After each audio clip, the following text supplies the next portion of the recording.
ગૌરવ mummy mummy ગૌરવ આવી ગયા. હા પણ હવે જરા રસ્તો આપો તો બિચારો અંદર ઘરમાં આવે. હા હા ગૌરવ આવો ને આવો ને.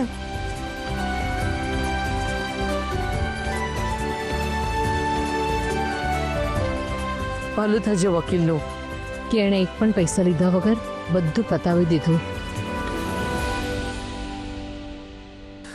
ના મમ્મી, વકીલે પૈસા લીધા છે.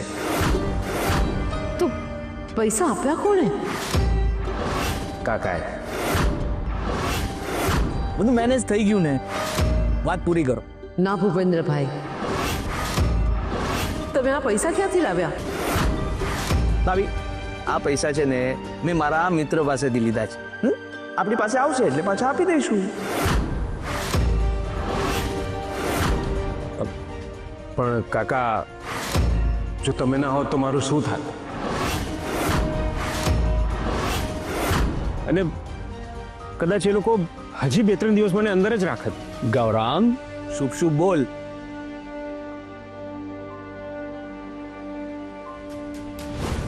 કાકા પૈસા ના, સગાઈ વખતે પણ તારા જ પૈસા વાપરેલા ને, આટલા પૈસા તું રાખ. કાકા પૈસા પડ્યા બે તો થવાના નથી, પણ તમન્ના ભાભી એ ચિંતામાં અડધા નક્કી થઈ જશે. એટલે કહું છું આ પૈસા લ્યો અને ગૌરાંગભાઈને છોડાવી લ્યો. તો એ લોકો માટે એટલું વિચારે છે જે લોકો તારી માટે એક ક્ષણ પણ નથી વિચારતા. એ બધું એમનું કામ ને મારું કામ. આ કાકા તમે દલીલ નહીં કરો અને પૈસા લઈ લ્યો. ના, ભાભીને ખબર પડશે તો એમને નહીં ગમે. કાકા અહીંયા મારું નામ તો નથી લખ્યું. હવે તમને હું સમજાઈશ ત્યારે તમે લેશો. શું કામ આવું કરે છે? કાકા પૈસા જરૂરી છે કે પછી માણસ? કંકુ, દલીલ કરીને મારા સમ ગૌરાંગભાઈને તમે આ પૈસા લ્યો અને એમને છોડાવી લ્યો. સૌથી પહેલા મને એક વાત કહે, આ 40,000 રૂપિયા તારી પાસે આવ્યા ક્યાંથી? હા, આટલી બચત તારી તો ન જોઈ શકે. હા નહોતી જ, પણ હું જ્યાં ટિફિન પહોંચાડું છું ને ત્યાંના એક શેઠ છે, એ બહુ સારા છે. મેં એમને કીધું કે મને અત્યારે પૈસાની બહુ જરૂર છે. એમને અડધા મને એડવાન્સમાં દઈ દીધા અને બાકીના અડધા મેં ઉછીના લઈ લીધા છે. એ બધી વાત પછી કરશું આપણે. આ લ્યો અને જાઓ, છોડાવી લ્યો. મને હવે આ પૈસા છે ને ભાર લાગે છે. ભૂપેન્દ્રભાઈ, હવે આગળ શું? એ લોકોનો કેસ તો બહુ સ્ટ્રોંગ છે. હા, અને જ્યાં સુધીને કેસ ચાલશે ત્યાં સુધીને બેકરી નહીં ખોલવા દે. એ લોકો સીલ ખોલીને નહીં આપે. અને હારી ગયા તો પછી હંમેશ માટે આ ધંધો બંધ. તમુ, આ કેસ જીતવો બહુ જરૂરી છે, બધી રીતે. કારણ કે પપ્પાની આબરૂ પણ દાવ પર લાગી છે અને મારા જીવનભરની મહેનત પર પાણી ફરી જશે. એ ભગવાન, ઘરનો ખર્ચો કઈ રીતે નીકળશે? હું બાને આમ લાચાર નહીં જોઈ શકું. જ્યાં સુધી ઘરની હાલત આવી છે ત્યાં લગી મારે જ કામ વધારીને કંઈક રસ્તો કાઢવો પડશે. પણ કેવી રીતે કામ વધારું?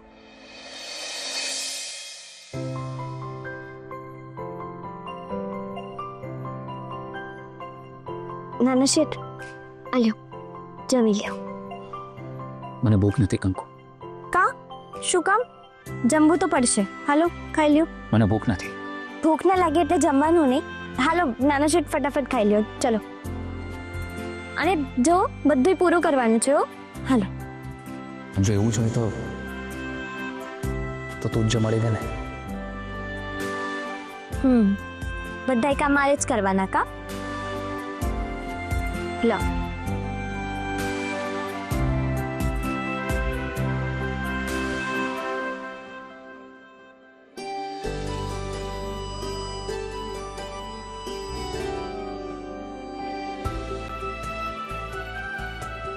આલ્યો, મોઢું લૂછી લ્યો.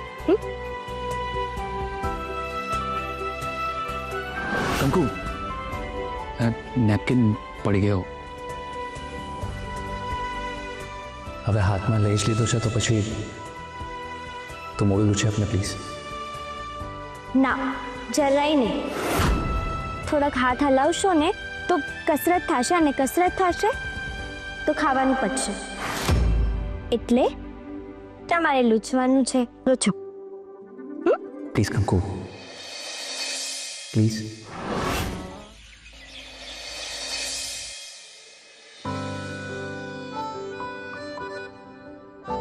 યસ, ઇન્ટરવ્યુ માટે કોલ આવી ગયો અને હું આ ઇન્ટરવ્યુને ગમે કરીને પાસ કરી લઈશ. હા હા, મને ઇન્ટરવ્યુ માટે જે પણ કામ આપવામાં આવે છે એ બધા જ માટે હું પરફેક્ટ છું. બસ બસ હવે એક જ રિક્વેસ્ટ છે આ લોકોને કે આ લોકો મને ઘરથી કામ કરવાની પરમિશન આપી દે. વાંધો નહીં, હું એના માટે પણ એ લોકોને કન્વિન્સ કરી લઈશ.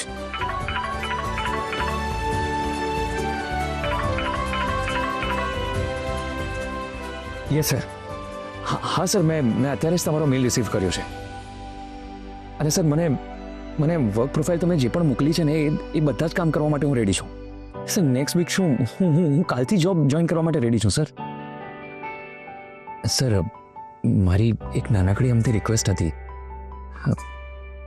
સર એકચ્યુઅલી મારી ફિઝિકલ કન્ડિશન ઠીક નથી, એટલે થોડોક ટાઈમ મને જો વર્ક ફ્રોમ હોમ કરવાની પરમિશન મળી જાય તો.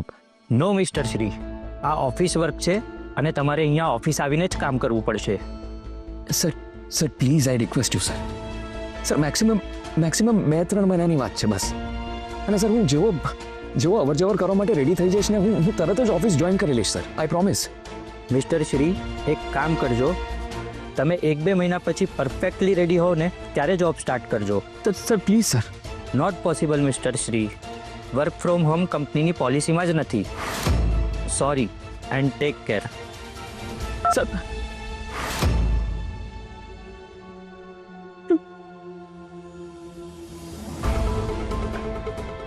હદ છે.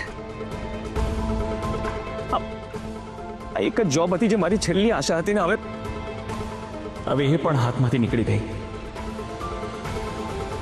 તો ગૌરાંગ હવે કરવાનું શું?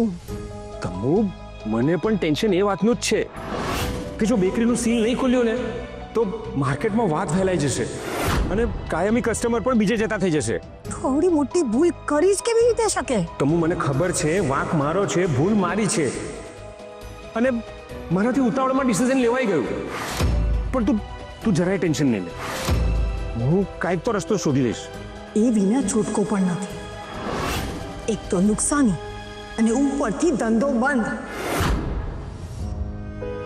હાલો નાના શેઠ, તમારા દવાનો ટાઈમ થઈ ગયો. નથી લેવી મારે દવા.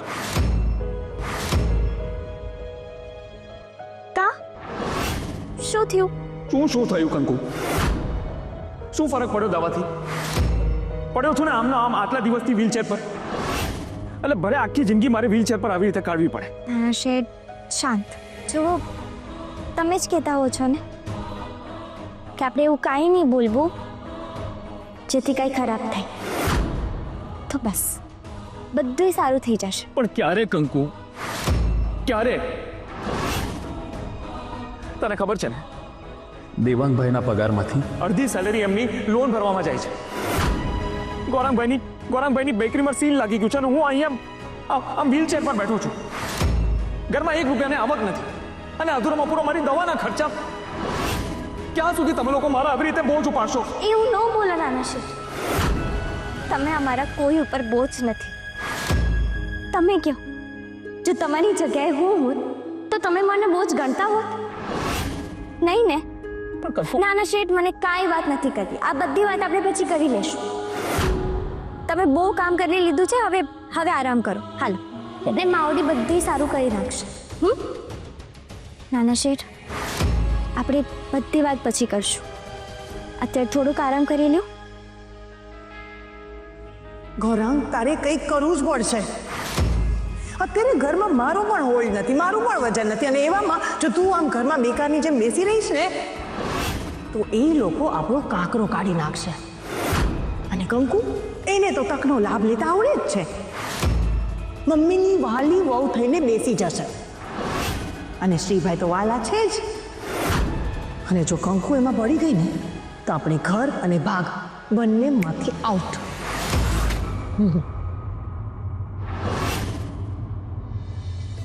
આ તો બહુ સારા સમાચાર છે ડૉક્ટર સાહેબ કે નાના શેઠની તબિયતમાં ફરક છે. યસ કંકુ, તમારી પ્રાર્થના રંગ લાવી. હા, મારે એક વાત પૂછવી હતી કે એમને પાછા ઊભા થવામાં કેટલો સમય લાગશે? એ તો આપણે જે રિપોર્ટ્સ કરાવ્યા છે એ આવે એટલે ખબર પડે. તો કાલે રિપોર્ટ આવી જાય તો મને કહી દેજો. હા, ભૂલતા નહીં હો. હા, ઠીક છે.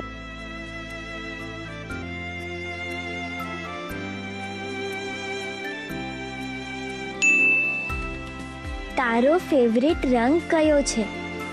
પીળો. તારો મનગમતો ફિલ્મનો એક્ટર કોણ છે?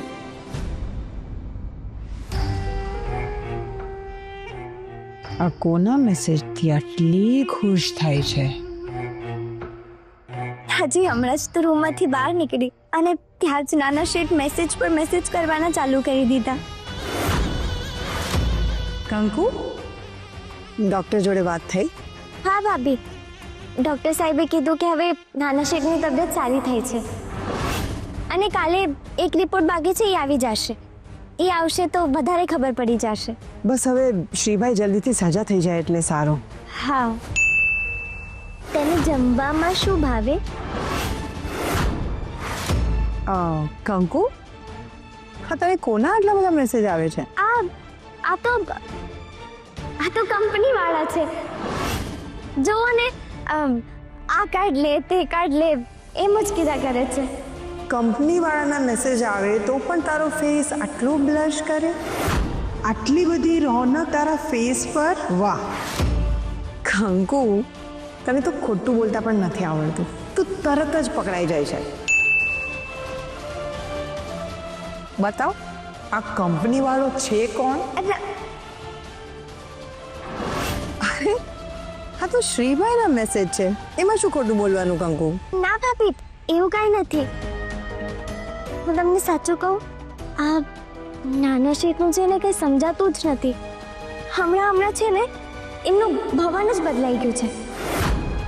હા, કંઈક જુદી રીતે જ વર્તે છે. એટલે જુદી રીતે એટલે શું? કંઈક કહીશ તો ખબર પડશે ને. એટલે નાના શેઠ છે ને એમ જ કીધા કરે છે કે કંકુ, તું આઘી નહીં જા, તું મારી પાસે રહે, મારી જોડે વાત કર, મારી હારે રહે. બસ આમ જ કીધા કરે છે. ને એમનું ચાલે ને તો એ તો મને રૂમમાંથી બહાર ન નીકળવા દે. હું તો હમણાં જ રૂમમાંથી બહાર આવી અને મેસેજ પર મેસેજ આવે છે. જો પાછો મેસેજ આવ્યો. જો આ શ્રીભાઈ તાજા પ્રેમીઓ જેવું કેમ વર્તન કરે છે? એક મિનિટ, આનો સીધો અર્થ એ છે કે શ્રીભાઈ કંકુના પ્રેમમાં? આવું ન થવું જોઈએ, આવું ન જ થવું જોઈએ, નહીં તો બહુ જ ખોટું થશે. દેવાંગ, એક મિનિટ, મને તારું કામ છે. ગૌરાંગભાઈ, મને મોડું થાય છે. હા, પણ એક મારી વાત તો સાંભળ. હું શું કહું છું, મને કંઈ સમજાઈ નથી રહ્યું કે હું કઈ બાજુ જાઉં, કોને કહું. અને વકીલનો પણ ફોન આવ્યો હતો. એણે એમ કહ્યું કે કેસ બહુ લાંબો ચાલવાનો છે એટલે વધારે પૈસાની જરૂર પડશે. હા, તો હું શું કરું એમાં? તારા પાસે 1 લાખ રૂપિયા હોય તો આપને પ્લીઝ. મારી પાસે 5 રૂપિયા પણ નથી. ને ગૌરાંગભાઈ, તમને મારી હાલત પહેલેથી ખબર જ છે કેવી છે. એ માફ કરજો, પણ હું તો કહીશ કે ભૂલ કરી છે ને તો હવે ભોગવો. દેવાંગ, અવાજ ઊંચો કરવાથી સત્ય બદલાઈ નથી જવાનું ગૌરાંગભાઈ. અરે તમારી ભૂલની સજા ઘરના બીજા બધા શું કામ ભોગવે? શું કામ? તારી ભૂલની સજા અમે ભોગવી હતી ને. આ શું દેખાડો કરો છો બંને? મમ્મી, દેકારો હું નહીં, આ તમારો મોટો દીકરો કરે છે. ને મમ્મી, તમને ખબર જ છે ને કે હું માંડ મારું પૂરું કરું છું. છોકરાઓની ફી, એ લોકોના રોજના ખર્ચા, અમારા રોજના ખર્ચા, અને એમાં ગૌરાંગભાઈ મને એમ કહે છે કે હું એમને પૈસાની સગવડ કરી આપું. કઈ રીતે? પણ દેવાંગ, હું ફક્ત થોડા ટાઈમ માટે કહું છું, 1-2 મહિના માટે. અરે ગૌરાંગ, પણ તારા વકીલના પૈસા તો ભરાઈ ગયા છે ને? હા મમ્મી, ભરાઈ ગયા છે, પણ જેના પાસેથી લીધા છે મારે એને તો આપવાના ને, એટલા માટે. અરે એટલે જ કહું છું કે સત્ય સ્વીકારી લો. સત્ય સ્વીકાર કરશો ને તો એક વારની તકલીફ થશે, પછી તો કાયમની નિરાંત ને. દેવાંગભાઈ, તમને ખબર છે ને, એકવાર ગૌરાંગ આ બધું માથે લઈ લે છે એટલે શું થશે? જેલ. દેવાંગ, મમ્મી સાચું જ કહું છું ને, શું ખોટું કહ્યું મેં? અત્યારે વેપારીને પૈસા ચૂકવવાનું ટેન્શન, પછી આ કાકાએ ઉધારી કરીને વકીલને જે પૈસા આપ્યા છે એ તો આપણે ચૂકવવાના જ, અને લટકામાં પાછો કેસ. એટલે દર વખતે આ બધું ચાલ્યા જ કરવાનું ને, વકીલની ફી, એના ખર્ચા. એટલે જ કહું છું કે જે ભૂલ કરે ને એ ભોગવે. દેવાંગ, દેવાંગ, ગૌરાંગે જાણી જઈને ભૂલ નથી કરી ને. ઘરમાં આગ લાગે તેને ઓલવવાની હોય કે એમાં ઘી પૂરીને વધારે આગ લગાડવાની હોય? સમજી ગયો મમ્મી. હવે હું જાઉં, મને મોડું થાય છે. બાકી હું એક જ વાત કહીશ કે જેણે ભૂલ કરી છે ને એ ભોગવે. અને બધાને ખબર જ છે કે નોકરીના મારા કેવા ઠેકાણા છે. દેવાંગ, વાત તો સાંભળો. ગૌરાંગ, તમે આમ આવો.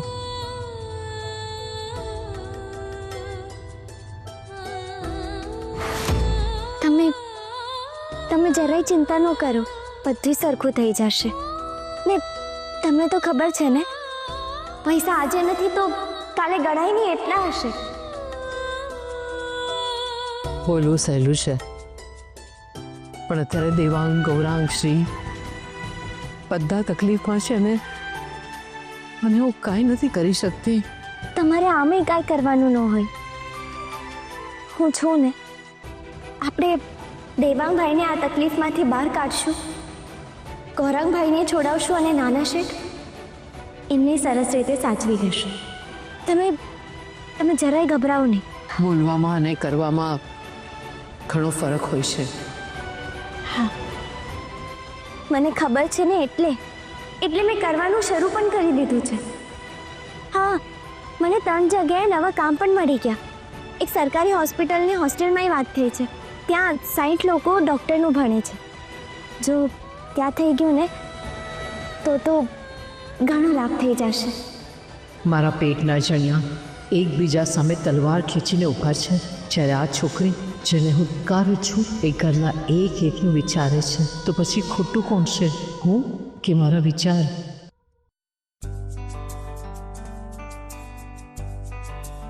હાલો, મને દેખાડો. એ સ્ટેચ્યુ